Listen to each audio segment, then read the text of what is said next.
ఇంకా మాటలు 43వ అధ్యాయము 29వ వచనం. 43వ అధ్యాయం 29వ వచనం. అప్పుడు అతడు కన్నులెత్తి ఆ! తన తల్లి కుమారుడును తన తమ్ముడైన బెన్యామీనును చూసి, ఆ! మీరు నాతో చెప్పిన ఆ! మీ తమ్ముడు ఇతడేనా అని ఆ! అడిగి, అడిగి, నా కుమారుడా, నా కుమారుడా, దేవుడు నిన్ను కరుణించును గాక అనెను. దేవుడు నిన్ను కరుణించునుగాక అని చెప్పాను. చూసారా? మనల్ని ఎవరైనా మనకేదన్నా ఒకళ్ళు సహాయం చేయాలంటే గుర్తుపెట్టుకోండి, దేవుడి యొక్క కరుణ రావాలి. దేవుడి యొక్క దయ రావాలి. యోసేపు ఆ దేశానికి అధికారి అయ్యాడంటే కారణము ఆ ఫరో రాజు కాదు. దేవుడు ఆ రాజు యొక్క జీవితంలో కళను తెప్పించి ఆ కళాభావం ఎవరికి తెలియకుండా చేసి కేవలం యోసేపు మాత్రమే చెప్పగలిగేటట్టు చేసి, యోసేపు చెప్పిన తర్వాత ఆ రాజు యోసేపు యొక్క దైవ భక్తిని గుర్తించి అప్పుడు ఆ రాజు యోసేపుని అధికారిగా చేశాడు. ఇదంతా కూడా యోసేపు గుర్తుంది. నేను ఈరోజు రాజ పదవిలో ఉన్నానంటే కారణము దేవుడే.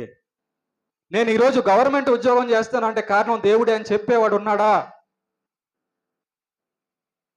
నేను ఈరోజు 4 అక్షరాలు చదువుకున్నానంటే కారణం దేవుడే. ఈరోజు నేను బతుకున్నానంటే కారణం దేవుడే. ఈరోజు నేను చూస్తున్నానంటే కారణం దేవుడే. ఈరోజు నేను అన్నం తింటున్నానంటే కారణం దేవుడే.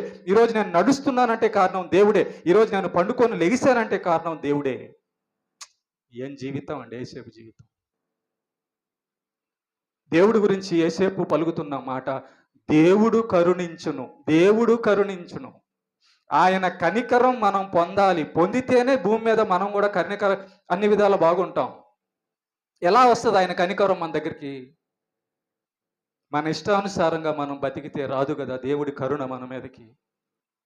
దేవునికి కోపం పుట్టిస్తే మన మీదకి దేవుడి కరుణ రాదు కదా. దేవుడు కరుణ ఉంటే బాగుంటాం. జైల్లో ఉన్నా బాగుంటాం, గుంటలో పడినా బాగుంటాం, అనాథ అయినా బాగుంటాం, ఒంటరైనా బాగుంటాం. దేవుడి కరుణ ఉంటే. అమ్మేశారు, అన్నలు అమ్మేశారు యోసేపుని, కానీ దేవుని కరుణ ఉంది.